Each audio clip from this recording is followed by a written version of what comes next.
Hello friends, welcome to study master. मैं हूं आपका friend GS Rai. I hope आप सब लोग ठीक होंगे फ्रेंड्स। और फ्रेंड्स, अभी आप लोगों ने बहुत सारे बच्चों ने मेरे पास कमेंट किया था, बहुत सारे मेरे फ्रेंड्स ने कमेंट किया था कि सर हमें हरियाणा सिविल सर्विसेज 2012 का पेपर जो है अच्छी तरह से सॉल्व करवा दीजिए और एक्सप्लेन कर दीजिए। तो फिर आप लोगों की डिमांड पर मैं आपके लिए एग्जाम लेकर आया हूँ हरियाणा सिविल सर्विसेज 2012 का। चलिए शुरू करते हैं और वो आपको दिखा देता हूँ। ये HCS 2012 है। और फ्रेंड्स, अगर आपका इंग्लिश मीडियम है तो आपको इस वीडियो से बहुत ज्यादा फायदा मिलेगा, और अगर आपका हिंदी मीडियम है तो भी आपको इस वीडियो का पूरा पूरा लाभ मिलेगा। इस वीडियो को लास्ट तक जरूर देखें, और आपका कोई भी डाउट या क्वेरी बचता हो तो फ्रेंड उसके बाद आप इसके नीचे कमेंट कर सकते हैं। मैं आपके हर डाउट या क्वेरी का रिप्लाई करूंगा, और इस वीडियो के दौरान, इस पेपर को सॉल्व करवाने के दौरान मैं आपसे कुछ क्वेश्चन पूछूंगा जो आपको आपके एग्जाम से रिलेटेड होंगे, और आपको जो एग्जाम के अंदर वो क्वेश्चन पूछे जा सकते हैं। तो आप क्वेश्चंस का आंसर जरूर कीजिए, और आप लोगों के पास अच्छे से मैं सॉल्व करवा दूंगा। इसके बाद आपकी कोई डाउट या क्वेरी नहीं बचेगी। और फ्रेंड्स, ये जो 2014 का पेपर मैंने एक्सप्लेन किया था, उस अगर आपने देखा है तो बहुत अच्छी बात है, अगर नहीं देखा तो आप भी वो देख सकते हैं। 2014 का पेपर वो मैं आपको दिखा दूंगा, उसका डिस्क्रिप्शन बॉक्स में मैं आपको लिंक प्रोवाइड करा दूंगा। HCS 2014 जो प्रीवियस ईयर पेपर है, तो वो मैं आपको अच्छे से एक्सप्लेन कर दूंगा। अभी इसके अंदर मैं आप लोगों को बता दूंगा कि इसके अंदर किस सेक्शन से कितने क्वेश्चन आ रहे हैं। तो अभी हम शुरू करते हैं जो हमारी वीडियो। चलिए शुरू करते हैं जल्दी से, ज्यादा मैं आपका टाइम वेस्ट नहीं करता। फर्स्ट क्वेश्चन देखते हैं। थोड़ा सा मैं जूम कर देता हूं ताकि किसी को परेशानी ना हो। Haryana civil services executive branch 2012, during which decade did the population record a negative growth rate in India. तो ये जो हमारा क्वेश्चन आया वो था, ये हमारा सीधा और सीधा हिस्ट्री से लिया गया क्वेश्चन है। हिस्ट्री से देख सकते हैं आप लोग, या फिर अगर किसी ने सेंसस पढ़े हो पुराने तो उसके हिसाब से आप इसका आंसर कर सकते हैं। इसका जो राइट आंसर है वो है बी, 1911 से 1921 तक। तो इसमें से थोड़ा सा आपको याद क्या रखना है, 1911 से लेकर 1921 तक की हिस्ट्री थोड़ी सी पता होनी चाहिए आप लोगों को। जैसे कि 12 दिसंबर 1911 को दिल्ली दरबार रखा गया था, दिल्ली दरबार हुआ था, आप लोगों को पता होगा। नहीं पता तो याद कर लीजिए, हिस्ट्री में हिस्ट्री आप जाकर जरूर पढ़िए। 27 दिसंबर 1911 को जनगण मन, जो कि इंडियन नेशनल एंथम है, आप लोगों को पता है, वो पहली बार गाया गया कहां पर, इंडियन नेशनल सेशन के कलकत्ता सेशन में। तो INC के कलकत्ता सेशन में गाया गया था, आप लोगों को ये याद रखना है। Next, which central government agency is responsible for the mapping and exploration of minerals। तो वो कौन सी एजेंसी है जो रिस्पॉन्सिबल है मैपिंग एंड एक्सप्लोरेशन के लिए। तो इसके अंदर चार ऑप्शंस दिए गए, geological survey of India, surveyor general of India, national mineral development corporation limited, या फिर इंडियन ब्यूरो ऑफ माइंस। तो इसके चार ऑप्शंस है फ्रेंड्स। इसका जो राइट आंसर है वो है जियोलॉजिकल सर्वे ऑफ इंडिया ए। तो फ्रेंड्स, इसके अंदर आप लोगों को भी क्या याद रखना है, ये तो लास्ट टाइम क्वेश्चन आ चुका है 2012 के अंदर। 2014 के अंदर कुछ इससे अलग तरह से क्वेश्चन थे। अभी जो अगर आप पेपर कर रहे हैं ये, तो इसमें से आपको जो एक्स्ट्रा नॉलेज है वो क्या लेनी है कि जियोलॉजिकल सर्वे ऑफ इंडिया ये कब बना था, फाउंड कब हुआ था, 1851 के अंदर। उसका हेडक्वार्टर कहाँ है, कोलकाता के अंदर। आपसे सीधा क्वेश्चन पूछा जाएगा, the geological survey of India, इसका हेडक्वार्टर कहाँ है, या फिर ये फॉर्म कब हुआ, तो ना 1851 याद रखिए, और इसका हेडक्वार्टर कोलकाता में आप लोग नोट डाउन कर सकते हैं। Next, surveyor general of India, ये एक पोस्ट का नाम है, सर्वेयर जनरल ऑफ इंडिया। उसके बाद national mineral development corporation limited. तो friends, national mineral development corporation limited को फाउंड किया गया था 1958 के अंदर, और जो इसका हेडक्वार्टर वो है हैदराबाद के अंदर। तो ये चीज आप याद रखिए। नेक्स्ट है इंडियन ब्यूरो ऑफ माइंस, तो इसकी जो एस्टेब्लिशमेंट हुई 1948 के अंदर हुई। तो ये सब चीजें आप लोग नोट डाउन कर लीजिए। कई बार मैच द फॉलोइंग में आ जाता है फ्रेंड्स। और हरियाणा सिविल सर्विसेज का आप लोग पेपर देखेंगे, अगर आप अच्छे से इसका ध्यान से चेक करेंगे इसको, तो ये लास्ट ईयर के एग्जाम से थोड़ा सा मिलता जुलता है। 2012 का एग्जाम 2014 से थोड़ा सा मिलता जुलता है, और इस बार 2018 का एग्जाम है, वो इनका पैटर्न थोड़ा सा चेंज हो सकता है। जिस तरह से 2012 का पेपर और 2014 का थोड़ा सा अलग था, उसी तरह से अब 2012 का पैटर्न वापस आ सकता है। तो थोड़ा ध्यान रखिए और इस पेपर को ध्यान से अपने इसका देख लीजिए, इसके एक्सप्लेनेशन भी। नेक्स्ट क्वेश्चन देख लीजिए, what is Gomia in Bihar famous for. तो ये उस टाइम ये करंट अफेयर के अंदर था, तो इसलिए ये क्वेश्चन आया हुआ है। तो इसका जो राइट आंसर वो है एक्सप्लोसिव फैक्ट्री, तो उसको आप याद रख सकते हैं। नेक्स्ट है friends, SEBI is a, SEBI क्या है, स्टैचुटरी बॉडी है, एडवाइजरी बॉडी है, या फिर कॉन्स्टिट्यूशनल बॉडी है, या फिर नॉन स्टैचुटरी बॉडी है। तो फ्रेंड्स, इसका आपको सेबी का पता होना चाहिए, सेबी के बारे में सारा कुछ। इसकी एस्टेब्लिशमेंट कब हुई, 1988 के अंदर हुई है। सेबी एक्ट 1992 से इसको जो है स्टेटरी पावर्स मिली है, आप लोग ये भी याद रखिए। तो सेबी इज ए स्टेटरी बॉडी, आपको पता होना चाहिए। और सेबी के बारे में जाकर थोड़ा और पढ़ लीजिए कि सेबी की फुल फॉर्म क्या है। इसका हेडक्वार्टर मुंबई के अंदर है, security and exchange board of India. तो सेबी के बारे में आपको थोड़ी सी पढ़ लेना है, सेबी के बारे में क्वेश्चन दोबारा आ सकता है। या फिर सेबी से रिलेटेड जितने भी और ऑर्गेनाइजेशन है, या फिर जितनी भी और बॉडीज हैं, वो आपको थोड़ी सी मिलती जुलती पढ़ लेनी है। नेक्स्ट क्वेश्चन देख लीजिए, इकोनॉमिक प्लानिंग इज इन। तो इकोनॉमिक प्लानिंग किस में आती है, यूनियन लिस्ट में, स्टेट लिस्ट में, कंकरेंस लिस्ट में, या फिर इनमें से किसी में नहीं। तो आपको पता होना चाहिए कि इकोनॉमिक प्लानिंग है जो हमारी यूनियन लिस्ट के अंदर आती है। अभी आप याद रखिए कि यूनियन लिस्ट के अंदर कितने सब्जेक्ट्स हैं, 97 सब्जेक्ट्स, और स्टेट लिस्ट के अंदर 66 सब्जेक्ट्स हैं, और कंकरेंस लिस्ट के अंदर 52 सब्जेक्ट्स हैं। तो आपको पता होना चाहिए इसका जो राइट आंसर है वो है यूनियन लिस्ट। तो आपको ये अच्छे से याद रखना है। नेक्स्ट है friends, Lahiri commission was associated with.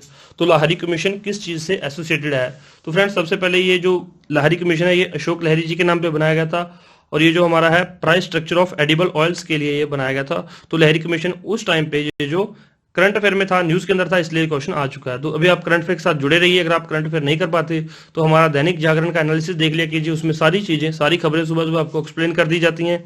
आप पूरा न्यूज़पेपर 45 मिनट्स के अंदर एक्सप्लेन आपको अच्छे से कर दिया जाता है। नेक्स्ट क्वेश्चन देख लीजिए, open market operation is a part of. तो ओपन मार्केट ऑपरेशन ये किसका पार्ट है? इनकम पॉलिसी का है, फिजिकल पॉलिसी, क्रेडिट पॉलिसी या लेबर पॉलिसी? तो इसका जो राइट आंसर है वो है क्रेडिट पॉलिसी। तो आपको ये याद रखना है। चलिए नेक्स्ट क्वेश्चन देखते हैं, विच of the following is used for the measurement of distribution of income. तो जिन्होंने इकोनॉमी पढ़ी है उनको तो ये क्वेश्चन बिल्कुल आसान है कि सीधा उन्होंने पढ़ा हुआ तो ये सीधा आ जाएगा कि इनकम डिस्ट्रीब्यूशन कौन सी कर्व यूज होती है। तो उनके लिए जो उनको पता होगा राइट आंसर है सी, गिन्नी लॉरेंस कर्व। और बाकी दो कर्व जो है वो भी आप अच्छे से पढ़ लीजिए, इस बार किसी दूसरी कर्व का क्वेश्चन भी आ सकता है। नेक्स्ट क्वेश्चन देख लीजिए, automatic route to FDI implies that a foreign investor brings in his capital.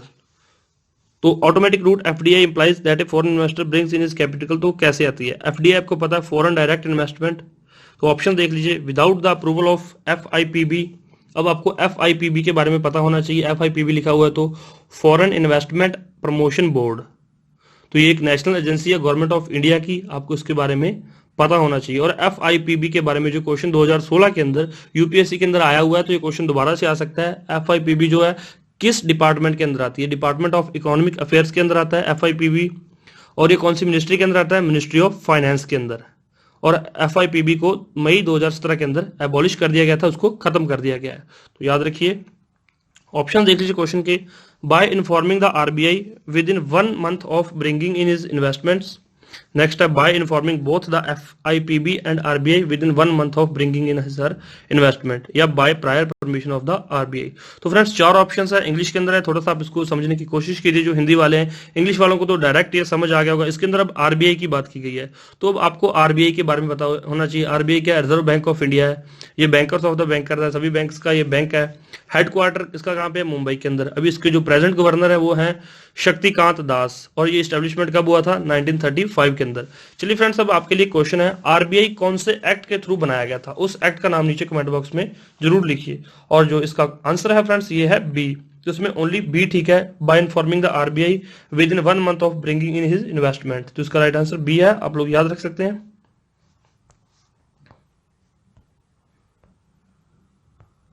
और अगर आपको लगता है कि मैं थोड़ा ज्यादा तेज बोल रहा हूं तो आप लोग इसके जो नीचे जाके, वीडियो के नीचे आपको दिया गया है, वहां पर आप सेटिंग के अंदर जाके इसकी जो स्पीड है वो स्लो कर सकते हैं। In the context of Indian economy consider the following pairs. तो आप देख सकते हैं ऑप्शंस, इधर टर्म दी हुई है, एक साइड मोस्ट अप्रोप्रिएट डिस्क्रिप्शन दिया हुआ है। तो ऑप्शन है मेल्ट डाउन, तो है फॉल इन स्टॉक प्राइसेस, बिल्कुल ठीक है। नेक्स्ट है recession, fall in growth rate, slow down, fall in GDP. तो इन्होंने पूछा which of the pair given above is are correctly matched. तो इनमें से कौन सा करेक्टली मैच है? तो राइट आंसर है डी। तो इसके जो सारे हैं वो करेक्टली मैच है। नेक्स्ट क्वेश्चन देख लेते हैं friends, in India which of the following is regulated by the forward market commission. तो इंडिया के अंदर कौन सा मार्केट कमीशन के द्वारा, फॉरवर्ड मार्केट कमीशन के द्वारा रेगुलेट किया जाता है? 4 ऑप्शन है फ्रेंड्स, आप लोग ऑप्शंस खुद पढ़ सकते हैं। और जिसका राइट आंसर है वो है कमोडिटीज फ्यूचर ट्रेडिंग। तो ये जिन्होंने इकोनॉमी पढ़ी है उनको अच्छे से पता है। तो इकोनॉमी के काफी क्वेश्चन आए फ्रेंड्स, मैं आपको अच्छे से एक्सप्लेन करूंगा। लास्ट में, वीडियो के लास्ट में आपको सारा बताया जाएगा कि किस पार्ट से कितने क्वेश्चन रहे हैं, और तब तक आपको वैसे भी पता चल जाएगा। Union government has announced new agriculture policy in July 2000। New agriculture policy has been described as rainbow revolution which includes. तो इसके अंदर कौन कौन सी जो 2000 के अंदर पॉलिसी अनाउंस की गई थी यूनियन गवर्नमेंट द्वारा, उसके अंदर ये उस टाइम का है क्वेश्चन, क्योंकि उस टाइम ये जो करंट अफेयर के अंदर था, या फिर उस टाइम के अंदर ये थोड़ा सा चर्चा में था। Green food, grain production, yellow oil seeds के लिए, ब्लू फिशरीज के लिए, या फिर ये सारे एस्पेक्ट फार्मर के कवर करता है? तो इसका राइट आंसर है डी। आपको भी ये चीज पता होनी चाहिए, आप लोगों ने पढ़ा होगा, जो लोग यूपीएससी की तैयारी कर रहे हैं उनको ये सारी चीजें पढ़ाई जाती हैं। आई होप आप लोग एचसीएस की तैयारी कर रहे हैं तो आप लोग यूपीएससी की तैयारी कर रहे होंगे, नहीं कर रहे तो आपको ये पता होनी चाहिए चीजें। तो आपको जो गवर्नमेंट की जितनी भी स्कीम है, जितनी भी पॉलिसी, उनके बारे में पता होना चाहिए। नेक्स्ट देखते हैं, sensitive sector as defined by RBI includes. तो आरबीआई के द्वारा सेंसिटिव सेक्टर कौन सा पता होना चाहिए? तो इसका जो राइट आंसर है वो है डी। इसमें जो कैपिटल मार्केट है वो भी सेंसिटिव सेक्टर है, रियल एस्टेट वो भी सेंसिटिव सेक्टर है, कमोडिटीज वो भी सेंसिटिव सेक्टर है। तो आरबीआई ने इंक्लूड किए, ये तीनों जो है सेंसिटिव सेक्टर है। तो आपको आरबीआई के बारे में पूरी नॉलेज होनी चाहिए। अभी आरबीआई के बारे में और भी क्वेश्चन आएंगे, वो मैं आपको अच्छे से एक्सप्लेन करूंगा सारी चीज में। The RBI is the apex body of the Indian financial system. Which of the following functions are performed by the RBI? तो कौन कौन से फंक्शंस आरबीआई के द्वारा परफॉर्म किए जाते हैं? ये अपेक्स बॉडी है तो आप इसको देख सकते हैं। पहला ऑप्शन है monitoring money supply in the economy. Second option है issue currency other than coins and ₹1 note.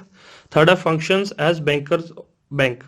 Fourth है works as banker to the government. तो इसके 4 ऑप्शंस दिए गए हैं, तो आपको अच्छे से पता होना चाहिए कि इनसे कौन सा ऑप्शन ठीक है और कौन सा ऑप्शन गलत है। तो मैं आपको बता देता हूँ, monitoring money supply in the economy, तो जो मनी की सप्लाई है आरबीआई देखता है मार्केट के अंदर कितनी इकोनॉमी के अंदर मनी आ रही है। करेंसी इशू करता है other than coins and ₹1 note.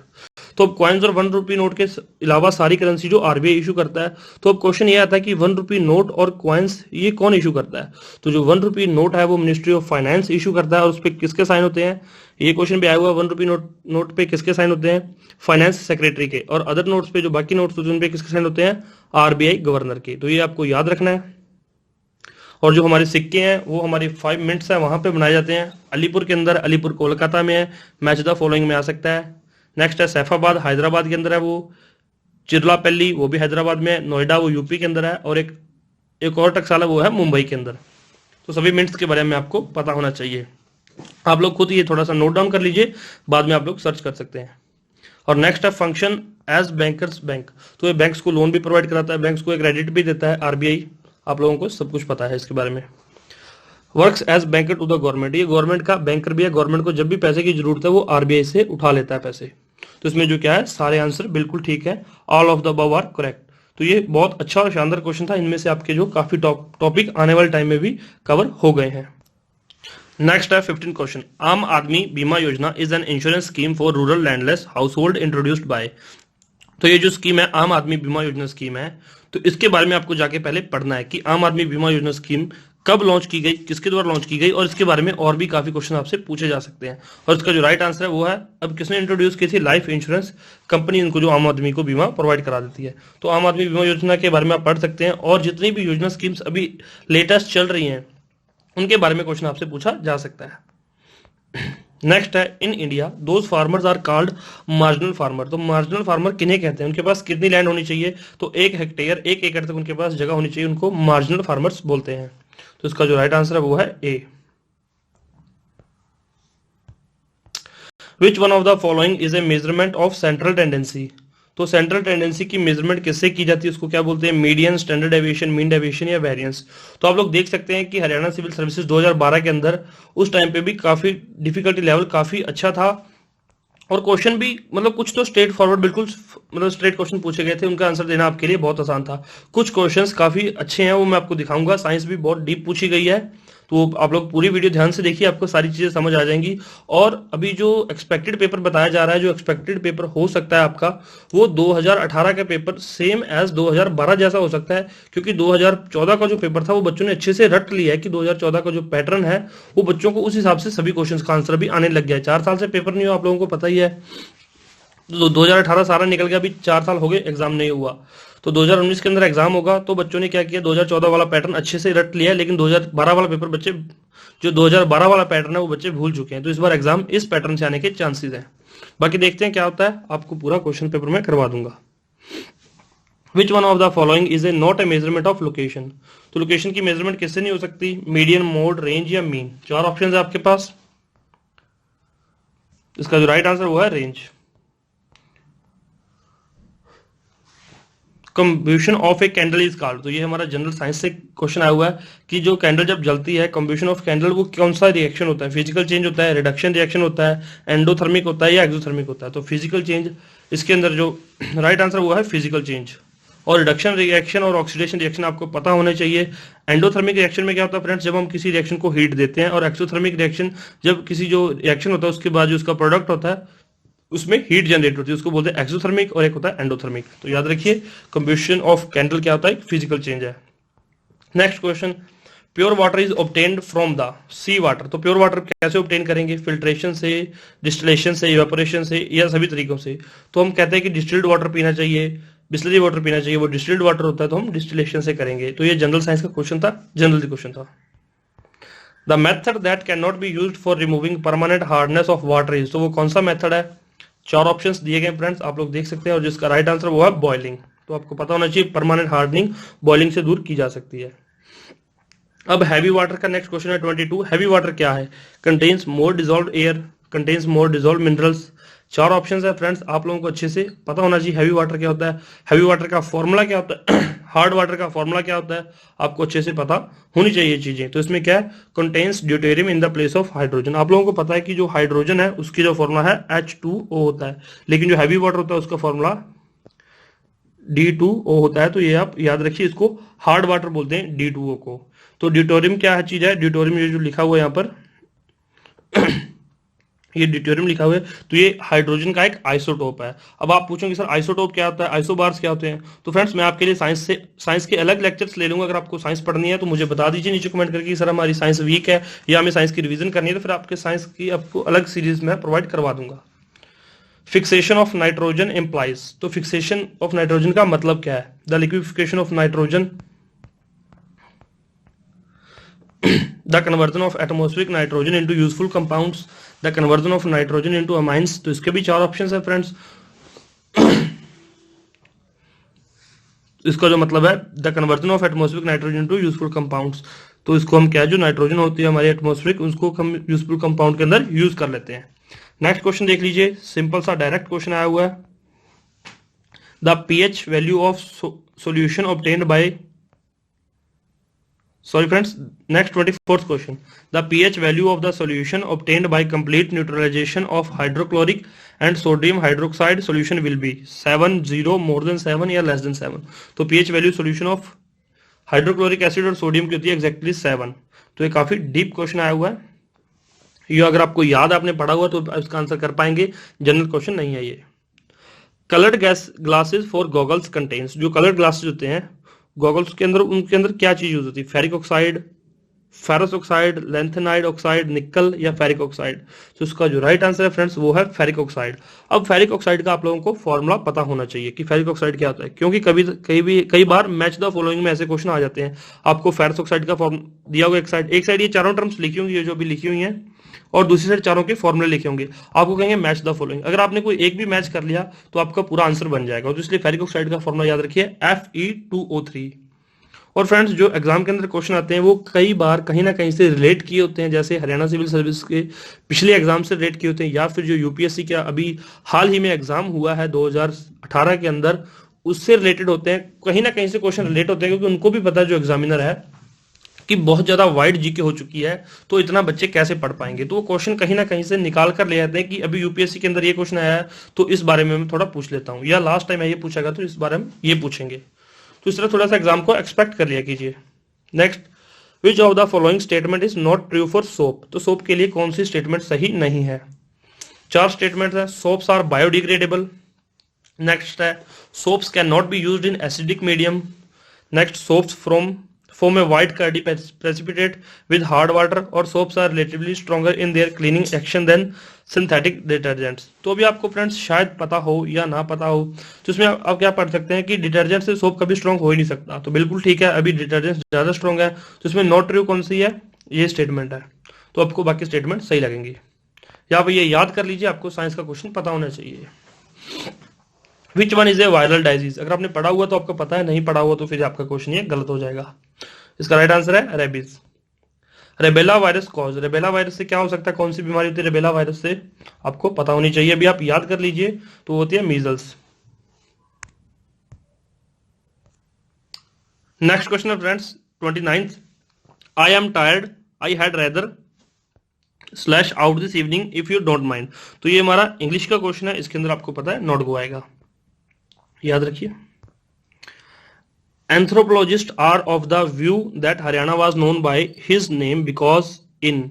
तो ये हमारा हिस्ट्री का क्वेश्चन है, आपको हरियाणा की हिस्ट्री पता है तो आप इसका आंसर दे पाएंगे, अगर आपने कभी पढ़ा है, नहीं पढ़ा हो तो फिर इसका तुक्का तो नहीं लग सकता। तो इसका जो राइट आंसर है वो आपको याद करना पड़ेगा, हरियाणा की हिस्ट्री पढ़ दीजिए, हरियाणा के भी क्वेश्चंस आए हुए हैं इस एग्जाम के अंदर। और हरियाणा के एक्सपेक्टेड क्वेश्चन 8 से 10 रहते हैं फ्रेंड्स, 8 से 10 क्वेश्चन आएंगे। और अभी कई बच्चों का डाउट होगा कि सर यहाँ पे इंग्लिश का क्वेश्चन आया हुआ है, तो अभी इस बार सी सेट अलग करने की बात की जा रही है। तो उसके अंदर क्या है कि जो क्वेश्चन अलग, क्वेश्चन पेपर ही अलग बन जाएगा आपका सी सेट का, तो उसके अंदर आपकी जनरल इंग्लिश, जनरल मैथ, तो वो सारी चीजें होंगी, वो हम बाद में बात करेंगे किसी और वीडियो के अंदर। अगर कोई डाउट हो तो नीचे कमेंट कर दीजिएगा, और अभी हम पूरा पेपर पे ध्यान देंगे। According to Delhi museum, 31st question है हमारा, according to Delhi museum Haryana the heaven on the earth dates back to. तो इसके बारे में पता होना चाहिए आपको, ये जो करंट अफेयर के अंदर था उस टाइम पे कोई ना कोई आर्टिकल आया होगा इस चीज पे, तभी ये क्वेश्चन उस टाइम पे आया हुआ है। ये 1328 इसका राइट आंसर है, तो अभी उसके बारे में पता होना चाहिए। और 1328 की थोड़ी सी हिस्ट्री जरूर पढ़ दीजिएगा। Haryana state was formed on 1 November 1966 on recommendation of. तो ये किसकी रिकमेंडेशन पे बनाया गया? सरदार हुकम सिंह की। तो आपको ये पता होना चाहिए। Haryana is a landlocked state lies between.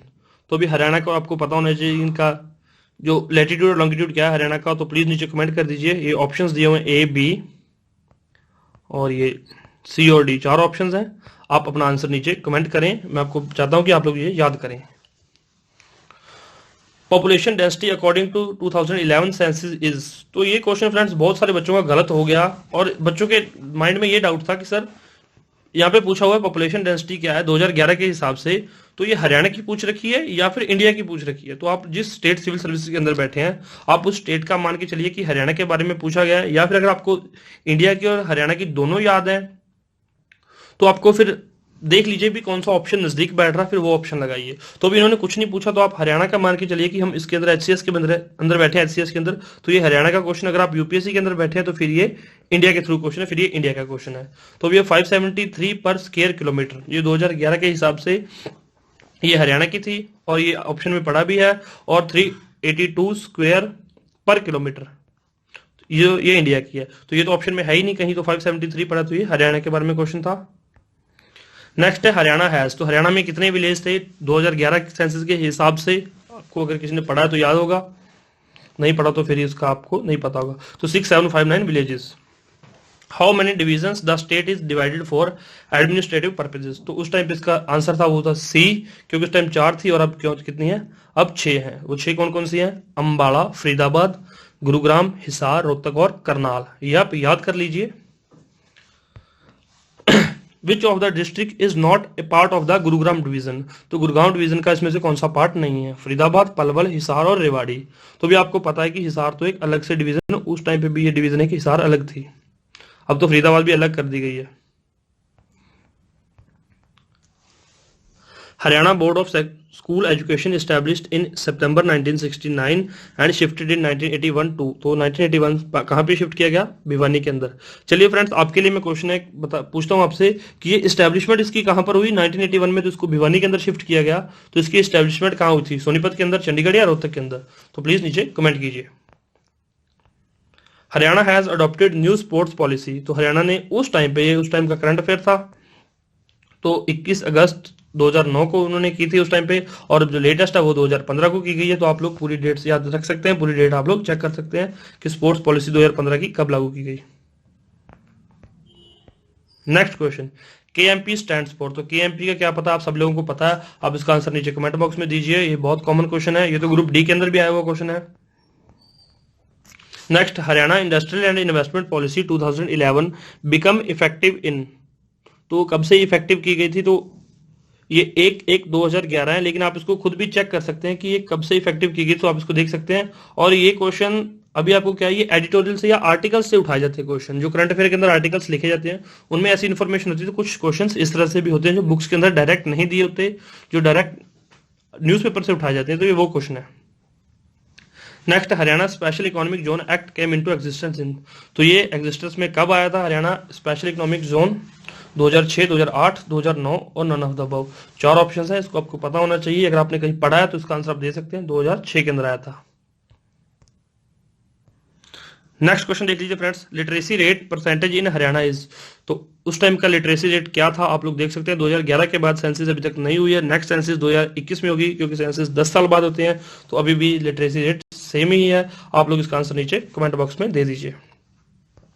Arrange the sectional growth in Haryana, तो जो सेक्शनल ग्रोथ है उसको अरेंज कीजिए। तो ये जो सबसे ज्यादा ग्रोथ है वो एग्रीकल्चर में है, उसके बाद इंडस्ट्री और उसके बाद सर्विसेज में, तो ये याद रखिए। Mahatma Gandhi national rural employment guarantee act scheme has been extended in the entire Haryana from, तो ये मनरेगा स्कीम थी जो, ये कब से एक्सटेंड की गई थी? तो इसका जो आंसर आपको पता होना चाहिए। न्यूज के अंदर उस टाइम न्यूज़पेपर के अंदर आया था क्वेश्चन, इसलिए यहाँ पर दिया गया है। नेक्स्ट क्वेश्चन देख लीजिए, average yield per hectare of wheat and rice during 2010 and 11 in Haryana is estimated at, तो इसका जो आंसर है वो है ए 4560 kilogram for wheat and 2750 kilogram for rice. तो ये भी आपको लेटेस्ट जो है ये चीजें याद आपको रखनी है। अभी इस टाइम हरियाणा में कौन सी खेती है, फसलों का क्या रेट चल रहा है, एमएसपी क्या है, तो इन चीजों के बारे में, या जो किसानों के लिए कौन कौन सी स्कीम्स चलाई जा रही है, हरियाणा सरकार ने कौन सी स्कीमें चलाई हैं, सेंटर में कौन सी स्कीम्स चल रही हैं, तो थोड़ा सा इस चीज के बारे में पढ़ा जाए तो इसमें से क्वेश्चन बन सकता है। Next, Haryana state annual plan for 2011-12 approved by planning commission government of India is, तो वो कितने पैसे इसके लिए अप्रूव किए गए थे, तो वो यहाँ पर पूछ रखा है। तो ये उस टाइम का क्वेश्चन आया हुआ, तो ये हमारे किसी काम का नहीं है question. Which buffalo is called as a black gold in Haryana, तो आपको बिल्कुल सही से भी याद होगा, पता होगा, मुर्रा नस्ल। The Haryana special economic zone came in the year, तो जो हरियाणा के स्पेशल इकोनॉमिक जोन, हरियाणा कब आया था स्पेशल इकोनॉमिक जोन के अंदर, तो इसका राइट आंसर है वो है 2007। लेकिन उस एक्ट का क्या नाम था जिस एक्ट से आया हुआ था, वो था Haryana special economic zone act 2005। तो कई बच्चे क्या कंफ्यूजन के अंदर 2005 सिलेक्ट करके आ गए कि सर ये आंसर है, लेकिन ये आंसर गलत था। उस एक्ट का नाम था 2005, लेकिन 2 साल के बाद इसको एक्सेप्ट किया गया, 2007 में इसको स्पेशल जोन के अंदर लाया गया। The Haryana governments land acquisition policy, तो जो हरियाणा की लैंड एक्विजिशन पॉलिसी है उसके बारे में भी 4 ऑप्शंस दिए गए, वो हम पढ़ देते हैं। Has decided to double even higher in some areas the minimum floor rate payable for execution of land. Next है increase both the annuity amount payable over 33 years as well as its incremental annual hike and give bigger size plots in case once residential property is acquired, तो आपको समझ आ गया होगा। Next है the affected farmers would also be offered government job industrial and commercial plots, तो इसमें जो चारों ऑप्शंस हैं ये उस टाइम की पॉलिसी में दिए गए थे, तो चारों ऑप्शंस बिल्कुल ठीक है, all of the above are right answer, तो डी इसमें सही है। तो आप ये भी और पॉलिसीज के बारे में पढ़ लीजिए।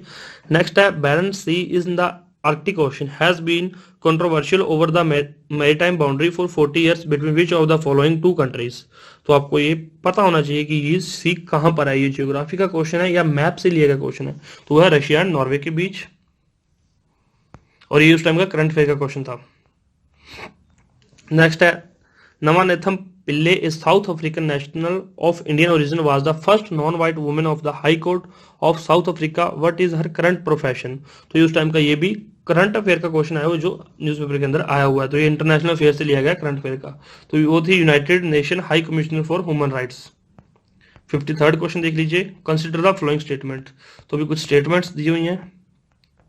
India and Japan agreed to a sweeping liberalization of their bilateral tax regime during PM Manmohan Singh visit to Tokyo on 27 October 2010, तो उस टाइम पे जो बायलेटरल रिलेशन थे, इंटरनेशनल रिलेशन थे, उनके बारे में क्वेश्चन है, तो ये हमारे किसी काम का नहीं, क्योंकि बहुत पीछे जा चुका है, 8 साल पुराना क्वेश्चन है, लेकिन इस तरह से क्वेश्चन आज भी बन सकते हैं। तो इंटरनेशनल रिलेशन अगर आप लोगों ने पढ़ना है तो मुझे बता दीजिए, जितने भी इंटरनेशनल ट्रीटीज हुई हैं, जितने भी इंटरनेशनल ऑर्गेनाइजेशन अभी बनी हैं जिनमें इंडिया ऐड हुआ है, तो इंटरनेशनल के बारे में अगर आपको कुछ पढ़ना है रिलेशंस के बारे में तो बता दीजिए, उसके लिए अलग से फिर आपके लिए एक लेक्चर सीरीज शुरू कर दीजिएगा, उसकी जिसपे आपको डेली एक लेक्चर प्रोवाइड करवाया जाएगा। Consider the following statement about the Ayodhya verdict, तो अयोध्या वर्डिक्ट के बारे में ये ऑप्शंस दिए गए नीचे, तो ये आप पढ़ सकते हैं। उस टाइम पे भी अयोध्या वर्डिक्ट चल रहा था, आज भी चल रहा है, तो इस बारे में क्वेश्चन आ सकता है, तो आप लोग ये पढ़ लीजिएगा। अगर आपको पीडीएफ चाहिए तो वो भी प्रोवाइड करवा दी जाएगी, लेकिन पीडीएफ के अंदर आपको आंसर्स नहीं मिलेंगे, आंसर सिर्फ एक्सप्लेनेशन के अंदर ही दिए गए हैं। Parliament has passed SBI Amendment Bill 2010 which changes the minimum level of share of the government in SBI equity. तो उस टाइम पे जो बिल पास किया गया था उसके अंदर क्या लिखा गया था आप लोग देख सकते हैं 55 to 51%. The Prime Minister Dr. Manmohan Singh and Sonia Gandhi have launched the Aadhaar project under Unique Identification Authority of India at Tembli in Nandurbar district. Nandurbar is in which of the following state? तो ये आपको पता होना चाहिए. और अब UID के बारे में आपको थोड़ा सा एक्स्ट्रा पता होना चाहिए. आधार कार्ड के बारे में ये आ सकता है कि ये कब बना, UID कब आया था, और आधार कार्ड में के बारे में अब कौन कौन से चेंजेस किए गए, कहाँ पर आपको आधार कार्ड जरूरी है. तो ये थोड़ा सा आधार कार्ड के बारे में पढ़ लीजिएगा. तो इसका जो राइट आंसर है फ्रेंड्स 56, ये महाराष्ट्र के अंदर उस टाइम पे लॉन्च किया गया था.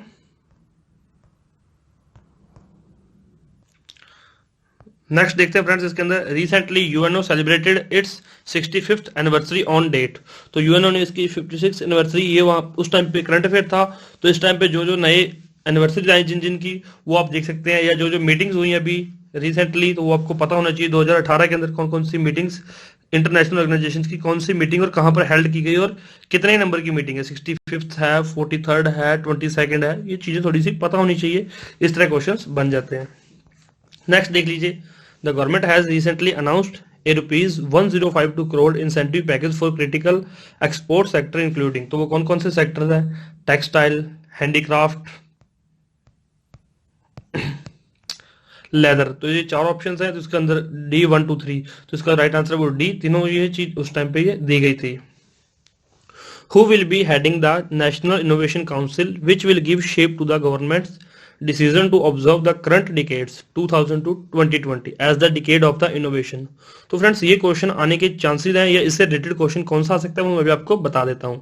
2000 से 2020 तक का क्वेश्चन है ये जो. तो उस टाइम पे उसका जो हेड था वो कौन था, तो उसके बारे में पढ़ लीजिए, वो आपको याद रखना है.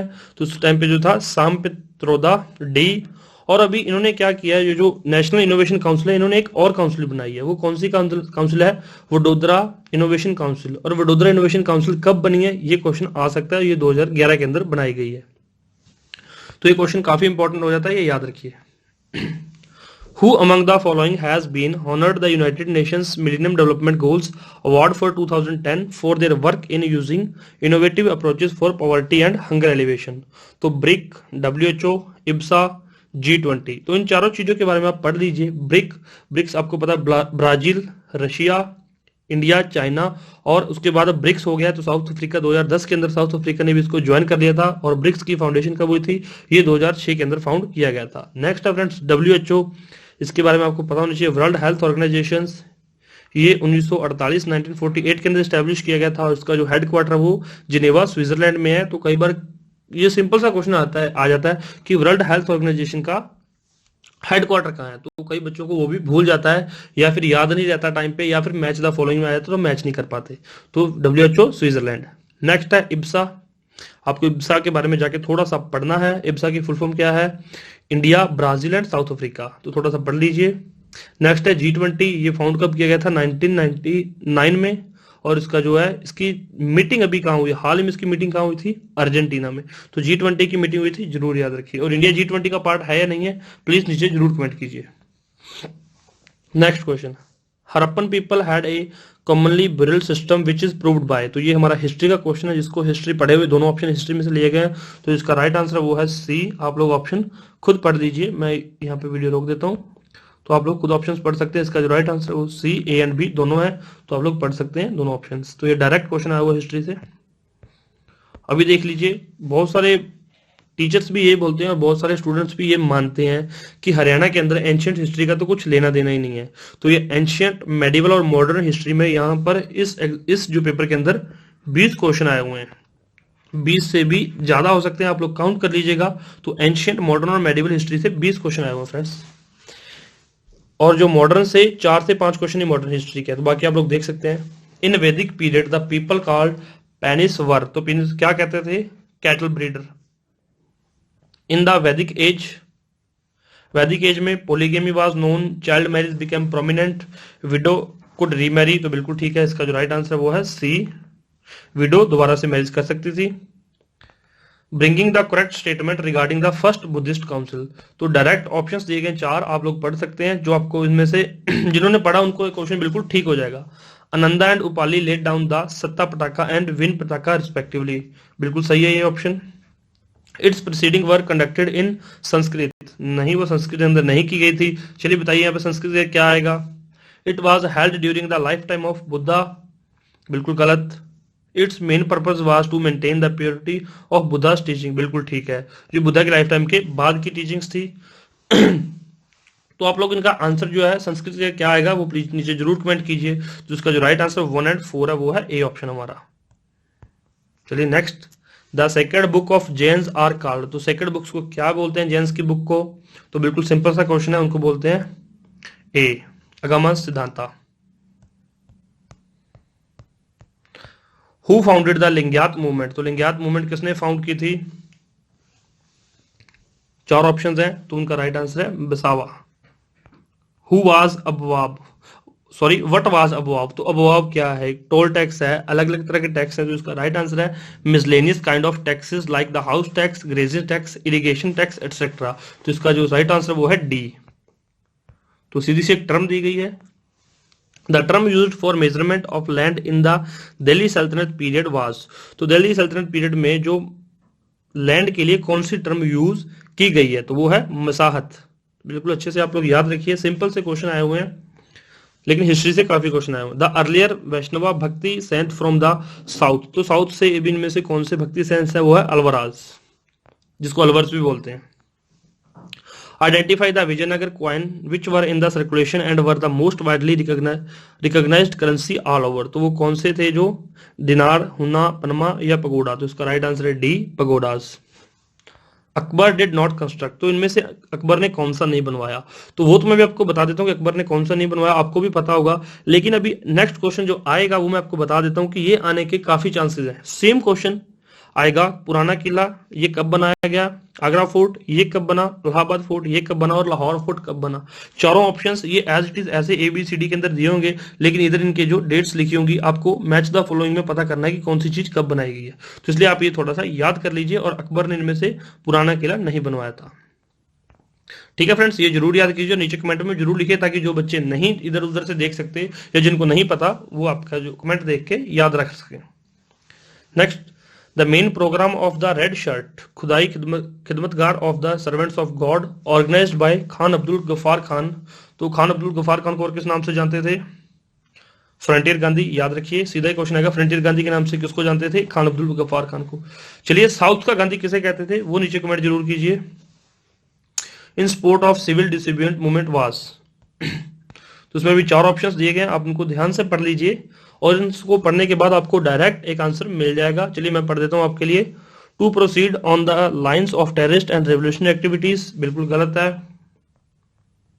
तो पहले आप क्वेश्चन को ध्यान से पढ़ लिया कीजिए, क्वेश्चन को इंग्लिश के अंदर क्वेश्चन है तो हिंदी के अंदर इसको कन्वर्ट कर लिया कीजिए, जो हिंदी मीडियम स्टूडेंट्स हैं उनके लिए बोल रहा हूं। इंग्लिश वालों को तो डायरेक्ट पढ़ते स्टेटमेंट समझ आ जाती है।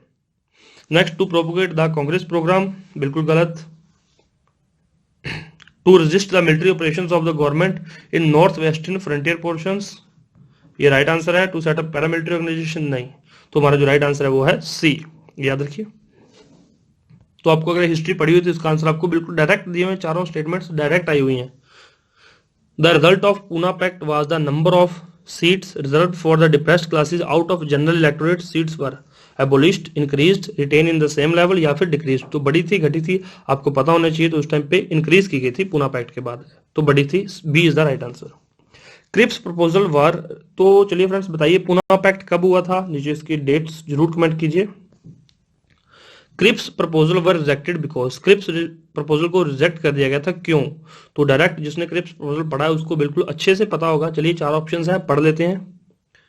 It refuse to release all arrested national leaders, next B of the intention to partition India, next C it suggested the formation of an interim government, और D it refuse to hand over effective power to Indians. तो जो Cripps proposal है वो D option की वजह से reject हो गया था। Who presided over the cabinet mission, तो कैबिनेट मिशन को किसने प्रिजाइड किया था, Clement Attlee, sir P Lawrence, Stafford Cripps या फिर एवी अलेक्जेंडर। तो डायरेक्ट क्वेश्चन आए हुए फ्रेंड्स, तो अगर आपको पता है तो ठीक है, नहीं तो फिर आप इसका आंसर गलत लगा के आएंगे, सर पी लॉरेंस। तो आप देख सकते हैं कितने क्वेश्चन डायरेक्ट आए हुए हैं। The Mountbatten plan June 3 1947 was about. ये माउंटबेटन प्लान किस लिए था? तो बिल्कुल यार अच्छे से सभी लोगों को ये क्वेश्चन तो बिल्कुल अच्छे से याद होगा कि the method by which power was to be transferred from British to Indians. ये क्वेश्चन आपको अच्छे से याद होगा। The first Muslim to be elected as president of Indian National Congress. तो कौन सा मुस्लिम है जो कि प्रेसिडेंट था इंडियन नेशनल कांग्रेस का? चार ऑप्शंस हैं, तो इसमें जो राइट आंसर है वो है सी, बदरुद्दीन तैयबजी। तो वो कौन से सेशन में बने थे? वो थर्ड सेशन के अंदर मद्रास के अंदर हुआ था, जो 1887 के अंदर। तो ये सारी चीजें इसके बारे में आप पढ़ लिया कीजिए। Next, the non cooperation 78th question, the non cooperation movement was adopted by the Congress at a special session held at. तो वो कहाँ हुआ था? इन 19 सितंबर 1920। तो 1920 में वो जो है कहाँ पर हुआ था आपको पता होना चाहिए, तो वो था कलकत्ता के अंदर। The non cooperation movement was called off by Mahatma Gandhi because of. तो जो नॉन कॉपरेशन मूवमेंट थी वो महात्मा गांधी ने वापस बुला ली थी, किस वजह से? गांधी इरविन पैक्ट के कारण, mob violence at Chaura Chauri, Khilafat issue, fizzled out with abolition of office of Khalifa in Turkey, या फिर government accepted the demand in town. तो इसका जो राइट आंसर है वो है चौरा चौरी कांड हो गया था, mob violence at Chaura Chauri B. तो कब हुआ था? 1922 के अंदर। कई बार क्वेश्चन आ सकता है चौरा चौरी जगह कहां पर है, तो ये कस्बे का नाम था, ये यूपी के अंदर है, तो ये गोरखपुर के पास है, तो याद रखिए। Next, which of the following fundamental rights have been deleted from the constitution through the constitutional amendment. जिनमें से कौन से फंडामेंटल राइट है जो हटाए गए थे? तो आपको पता है एक ही राइट हटाया गया, राइट ऑफ प्रॉपर्टी। तो C is the right answer. बिल्कुल सिंपल सा क्वेश्चन आया हुआ है। How many fundamental rights are enjoyed by Indians. तो इसका आंसर आप ही दे सकते हैं, कोई भी दे सकता है। तो इसका आंसर है डी, 6। अभी नीचे कमेंट करके ये बता दीजिए कि वो 6 फंडामेंटल राइट कौन कौन से हैं। तो देखते हैं कौन कौन से बच्चे आलसी हैं और कौन कौन से पूरे एक्टिव हैं, जो वीडियो को पॉज करके वहीं जो 6 फंडामेंटल राइट वहां पर कमेंट कर देंगे। The basic difference between the fundamental rights and directive principles. तो बिल्कुल सिंपल सा क्वेश्चन है, लक्ष्मीकांत से डायरेक्ट उठाया हुआ क्वेश्चन है। चारों स्टेटमेंट पढ़ो, आपको डायरेक्ट क्वेश्चन पता चलेगा कि ये इसका आंसर है। Fundamental rights are positive while directive principles are negative. ये बिल्कुल गलत ऑप्शन है। Directive principles are given precedence over the fundamental rights by the court in all cases। बिल्कुल गलत है ये। Fundamental rights are justifiable while directive principle are not। तो बिल्कुल ठीक है कि fundamental rights justify कर सकते हैं इसको। fundamental rights अगर आपका कहीं हनन होता है, कहीं आपके fundamental rights को कुछ भी प्रॉब्लम है fundamental rights के साथ, आप कोर्ट के अंदर जा सकते हैं, लेकिन डायरेक्टिव प्रिंसिपल को लेकर आप कोर्ट्स में नहीं जा सकते। तो इसका जो राइट आंसर वही है सी। तो ये डायरेक्ट स्टेटमेंट दी हुई है लक्ष्मीकांत के अंदर, जो पॉलिटी की बुक है। अगर आप लोग चाहते हैं कि सर अब पॉलिटी के लेक्चर शुरू किए जाएं, तो मीडियम आप लोग बता दीजिए कि पॉलिटी के लिए आपको इंग्लिश मीडियम में पढ़ना है या फिर हिंदी मीडियम में। अगर हिंदी मीडियम वाले ज़्यादा स्टूडेंट तो फिर हिंदी मीडियम में शुरू कर दिया जाएगा, और अगर इंग्लिश मीडियम वाले ज़्यादा स्टूडेंट तो फिर इंग्लिश मीडियम के अंदर शुरू कर दिया जाएगा। The controller and auditor general of India has been described. तो ये 83rd क्वेश्चन है, देख लीजिए।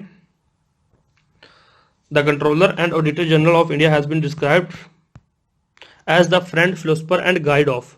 तो इसका जो 4 ऑप्शंस हैं, estimate committee, committee of public undertaking, तो ये भी डायरेक्ट लक्ष्मीकांत से उठाया हुआ क्वेश्चन है। तो इसका right answer the public account committee. तो आप अपना जो कमेंट जरूर कीजिए नीचे कि आपको हिंदी में पढ़ना है या इंग्लिश में, लेक्चर सीधे शुरू की जाए या ना की जाए। अगर आप लोग सभी सब्जेक्ट के चाहते हैं कि सर सभी सब्जेक्ट्स की हमें एक बार तैयारी करवा दीजिए, रिवीजन करवानी है या तैयारी करवानी है, आप लोग हमें बता दीजिए, फिर उस हिसाब से मैं आपके लेक्चर जो है हम तैयार कर देंगे और आपको प्रोवाइड करा देंगे। एक पूरा टाइम टेबल दे दूंगा मैं आपको कि 30 डेज में आप लोग लास्ट 30 डेज में प्री की तैयारी कैसे कर सकते हैं, और मुझसे आप जो हेल्प चाहे मैं आपकी वो कर दूंगा। Next, part 5th of the constitution deals with. तो जो हमारा 5वां पार्ट है वो किससे डील करता है? तो डायरेक्ट क्वेश्चन है फ्रेंड्स। तो इसका जो है यूनियन एग्जीक्यूटिव्स, बाकी आप पढ़ लीजिए पार्लियामेंट के साथ कौन सा पार्ट डील करता है, सुप्रीम कोर्ट और हाई कोर्ट के साथ कौन सा पार्ट डील करता है, कंट्रोलर और ऑडिटर जनरल के साथ कौन सा पार्ट डील करता है। ये क्वेश्चन आ सकता है, याद रखिए। If there is a vacancy in the office of both president and vice president who has been empowered. तो किसको पावर मिलती है टू फंक्शन एज प्रेसिडेंट? तो किसको प्रेसिडेंट बनाया जाएगा? Chief justice of India. पहले प्रेसिडेंट, अगर प्रेसिडेंट नहीं है तो फिर वाइस प्रेसिडेंट को एज एक्टिंग प्रेसिडेंट रखा जाएगा। अगर वाइस प्रेसिडेंट भी नहीं है तो फिर चीफ जस्टिस ऑफ इंडिया को एज ए प्रेसिडेंट रखा जाएगा। तो याद रखिए बिल्कुल सिंपल सा क्वेश्चन है और डायरेक्ट लक्ष्मीकांत से स्टेटमेंट्स उठाई हुई हैं और इस बार भी 4 से 5 क्वेश्चन डायरेक्ट स्टेटमेंट के आएंगे ही आएंगे। तो इसलिए अच्छा आपको वो डायरेक्ट स्टेटमेंट या तो आप याद रख लो या फिर मुझसे पूछ लो कि सर हमें वो एक ऐसा स्पेशल लेक्चर बना दीजिए 4 से 5 घंटे का कि हमारी पूरी लक्ष्मीकांत एक ही लेक्चर में कवर हो जाए। If president return to the bill to legislator for reconsideration, अगर कोई भी बिल प्रेसिडेंट वापस करता है रिकंसिडरेशन के लिए तो उस बिल पे क्या हो सकता है? A repassage of the bill by 2/3 majority will compel him to give his assent. Next option है repassage of bill by simple majority will compel him to give his assent. Third है joint sitting होगी। तो simple सी बात, अगर वो एक बार bill कोई president वापस कर देता है इसको रिकंसिडरेशन के लिए और वो रिकंसिडर सिंपल मेजोरिटी से पास होकर फिर जाता है तो उसको फिर असेंट देनी ही पड़ेगी। तो उसका राइट आंसर है बी। बिल्कुल सिंपल सा क्वेश्चन है friends. To whom does, next question 87th, to whom does the president address the letter of resignation? तो जो प्रेसिडेंट है वो किसको अपना रेजिग्नेशन लेटर पकड़ाएगा? To the vice president. B is the right answer.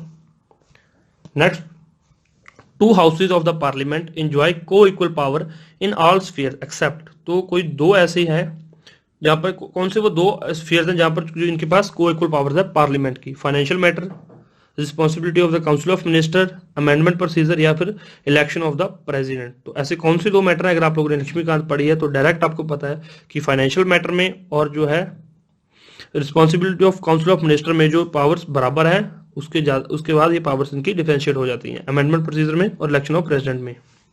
तो इसका जो राइट आंसर वो डी।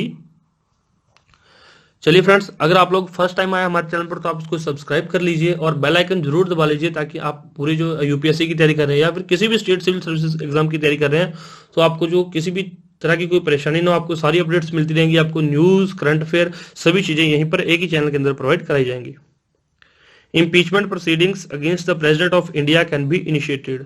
तो ये हमारा 89th क्वेश्चन है। इम्पीचमेंट प्रोसीडिंग कहां से शुरू हो सकती है? सुप्रीम कोर्ट के द्वारा, लोकसभा के द्वारा, कोई भी हाउस शुरू कर सकता है या फिर ज्वाइंट सिटिंग के द्वारा शुरू की जा सकती है। तो ये ओनली एंड ओनली लोकसभा में शुरू की जाती है इम्पीचमेंट प्रोसेस। इम्पीचमेंट मतलब जब किसी प्रेसिडेंट को हटाना हो या फिर किसी सुप्रीम कोर्ट के जज को हटाना हो तो इम्पीचमेंट प्रोसेस शुरू किया जाता है। नेक्स्ट है gulf stream, the most important current of the Atlantic ocean takes its birth from the gulf of Mexico, its importance lies in. तो डायरेक्ट क्वेश्चन ज्योग्राफी की बुक से आया हुआ है तो इसका जो राइट आंसर है वो बी, वार्मिंग इफेक्ट। तो याद रखिए। Which of the following sub races belong to Mongoloids. तो ये हमारी जो इंडियन ज्योग्राफी से क्वेश्चन, सॉरी फ्रेंड्स ये इंडियन ज्योग्राफी से नहीं है, वर्ल्ड ज्योग्राफी से आया हुआ क्वेश्चन है। Which of the following sub races belongs to Mongoloids. तो कौन सी है? जिन्होंने पढ़ा उनको पता है, नहीं पढ़ा तो फिर नहीं पता। जो है Eskimoid, B is the right answer. तो नहीं पढ़ा तो अब आपको पता लग गया। Next, consider the following statements. The Masai is a tribe of settled cultivators who once wandered with their herd with the cattle in the central highland of East Africa. Next है the cattle kept by Messrs the Zebu cattle with the hump and long horns.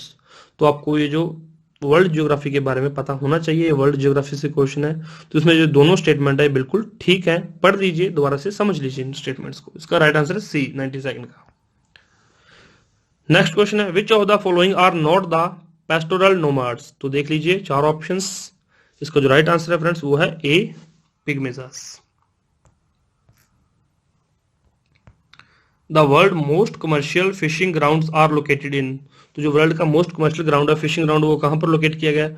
Cool waters of northern hemisphere in comparatively higher latitudes, या फिर cool waters of the northern hemisphere in comparatively lower latitudes. तो जिन्होंने geography, जिन्होंने पढ़ी, जिनकी geography अच्छी, उनको direct पता है कि इसका जो राइट आंसर है वो है A, cool waters of northern hemisphere in comparative higher latitudes.